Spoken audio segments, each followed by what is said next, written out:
On a vu l'instance, comment elle est organisée, avec les incidents qui peuvent survenir dans la procédure. Il faut maintenant s'attacher, paragraphe 2, à la preuve. Paragraphe 2, la preuve. Le procès international appelle des questions classiques, des interrogations classiques s'agissant de la preuve, la question de la charge de la preuve, des modes de preuve et des moyens de preuve.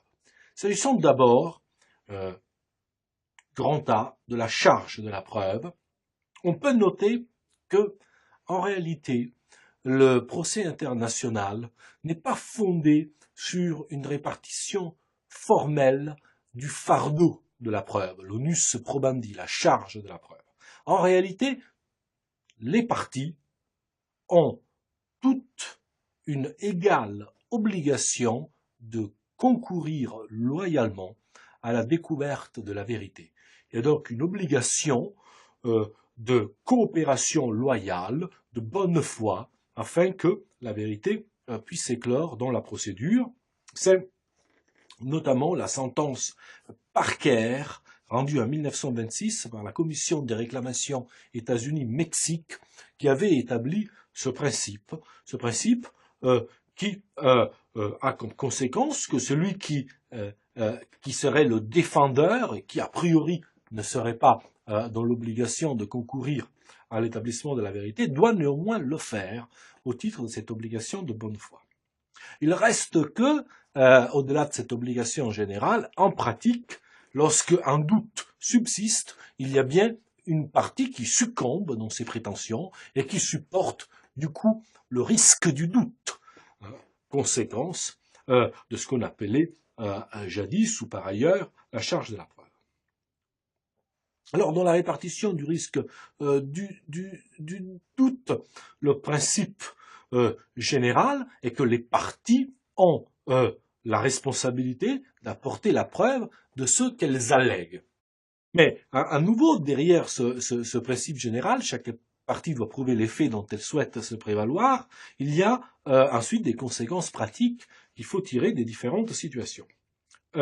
On trouve d'abord le même principe que dans les différents droits nationaux, et qui correspond à la maxime actori incumbit probatio, le demandeur a la charge de la preuve, au sens où c'est lui qui allègue la responsabilité internationale d'une autre partie doit apporter la preuve de l'existence de l'obligation litigieuse, de sa violation, du lien de causalité entre le fait générateur et le dommage, et la preuve de l'étendue du dommage. Donc c'est celui qui souhaite voir engager la responsabilité d'une autre personne qui doit apporter la preuve.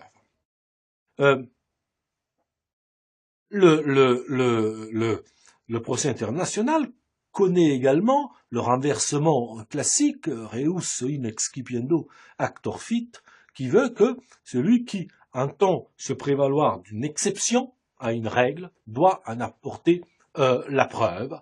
Et alors, évidemment, il y a une jurisprudence complexe qui doit déterminer si on est dans le registre effectivement d'une exception, auquel cas celui qui allègue un fait tendant à obtenir le bénéfice de cette exception doit en apporter la preuve, ou si on est dans un cas, disons, de situation générale, auquel cas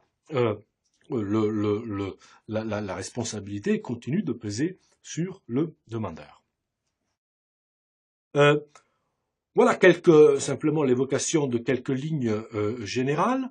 Le droit international fait aussi un choix tranché s'agissant, grand B, des modes de preuve. Grand B, les modes de preuve.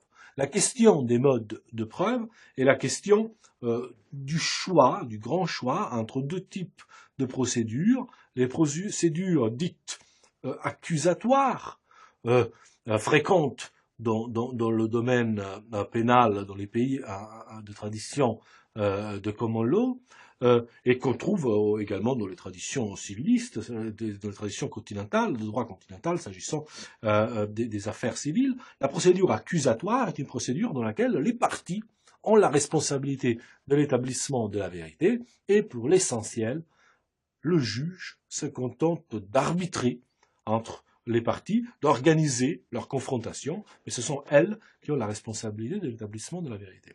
Là où la procédure inquisitoire est une procédure dans laquelle il y aurait une enquête à charge et à décharge, il y aurait une institution publique qui aurait, elle, la responsabilité de l'établissement de la vérité.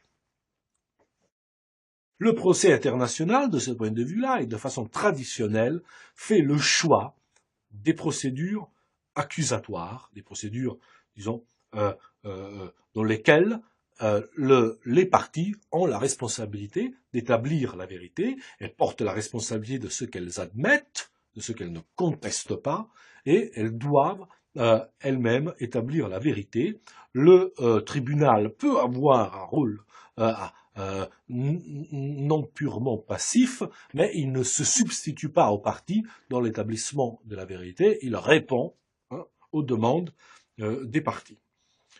Dans ce système, ce qu'on appelle la preuve prima facie, la preuve provisoire, joue un rôle important. La preuve prima facie, la preuve provisoire se définit par ce qu'elle est, par son objet, elle se décrit, c'est la preuve qui suffit à établir un fait, à moins que des éléments ne soient apportés pour en douter, pour la contredire. C'est donc une preuve provisoire, et face à cette preuve provisoire apportée par celui qui a la responsabilité des allégations, face à cette preuve provisoire, si l'autre partie n'apporte aucun élément pour douter du bien fondé de la preuve prima facie, alors la preuve prima facie devient preuve définitive.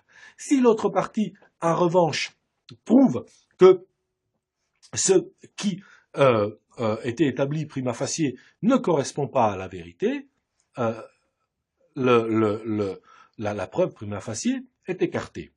Si l'autre partie apporte des éléments qui font douter, simplement, sans prouver le contraire, mais qui font douter du bien fondé de ce qui était établi prima facie, alors la preuve prima facie à nouveau est écartée, et si celui qui l'avait apporté avait effectivement la responsabilité des allégations, il va succomber dans la procédure, et ce qui était établi provisoirement ne sera pas tenu pour établi.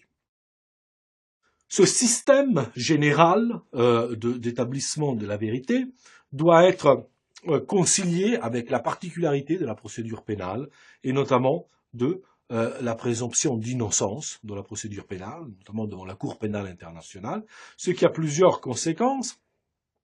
D'abord, le système de la preuve prima facie ne peut pas être utilisé pour la culpabilité. Ensuite, suivant les textes du moins, l'enquête du procureur doit être faite à la fois à charge et à décharge. Évidemment, cette obligation dans le texte doit être aussi lue en conjonction avec le reste de la procédure, qui est davantage accusatoire. Et donc cette concession à la tradition civiliste n'a qu'un effet partiel dans la procédure devant la Cour pénale internationale, car passé la phase de l'enquête, on retrouvera le procureur dans un rôle classique des procédures accusatoires. Mais dans l'enquête, il doit, le texte du statut de Rome le dit, enquêter à charge et à décharge. Enfin, la présomption d'innocence doit se comprendre de façon rigoureuse dans la procédure pénale, et en particulier, contrairement à la procédure civile, l'admission de la vérité ne peut pas lier en tant que tel absolument le juge. On peut plaider coupable, mais lorsqu'on plaide coupable, cela ne suffit pas à établir la culpabilité. Encore faut-il que la juridiction vérifie ses aveux, vérifie le plaidé coupable et s'assure qu'il correspond effectivement à la réalité, pour éviter que des erreurs soient commises au titre du plaidé coupable. Donc c'est un plaidé coupable qui est plus proche d'une simple procédure simplifiée pour les aveux que d'un plaidé coupable stricto sensu qui lierait la juridiction internationale. Non, le plaidé coupable dans le procès pénal international ne lie pas du fait de l'interprétation qui est retenue de la présomption d'innocence. Ces modes de preuve s'accompagnent de moyens de preuve pour établir la conviction de la juridiction, grand C, les moyens de preuve. Le droit international, de ce côté des moyens de preuve, il se caractérise par la liberté de la preuve par tout moyen. Il n'y a pas des exigences d'un commencement de preuve par écrit, des choses de ce type. Voilà, preuve par tout moyen, c'est le principe. Sa contrepartie, c'est la responsabilité et le pouvoir de la juridiction internationale qui doit apprécier la recevabilité et la force probante des documents et des éléments qui lui sont soumis. C'est la contrepartie de cette liberté, c'est le pouvoir d'appréciation de la juridiction. Une autre contrepartie de cette liberté de la preuve est l'inapplicabilité des règles de preuve du droit national. Même si le litige porte sur une institution de droit national, la juridiction internationale ne va pas être liée par les moyens de preuve prescrits par la législation nationale. Il va garder, le tribunal international, sa liberté d'appréciation. Dans son appréciation, un rôle pratique important est utilisé, est joué par les déclarations sous serment, ce qu'on appelle les affidavits dans la tradition de la common law. L'affidavit est une déclaration sous serment par laquelle une personne relate certains événements. Alors évidemment, l'affidavit est apprécié au regard de toutes les circonstances pertinentes. On regarde d'abord des sanctions pénales qui sont attachées au faux témoignage en droit interne, le droit interne applicable éventuellement à l'affidavit, et aussi au type de connaissance, s'il s'agit qui est établi, une connaissance directe ou une connaissance indirecte, évidemment, et enfin à la disponibilité de l'auteur de l'affidavit pour un interrogatoire croisé aux audiences. C'est un élément important de le procès international. Celui qui a témoigné par écrit, sa disponibilité pour comparaître en tant que témoin aux audiences et être soumis à l'examen contradictoire et aux questions des deux parties est un élément essentiel pour apprécier la force probante de ce qu'il a déclaré sous serment.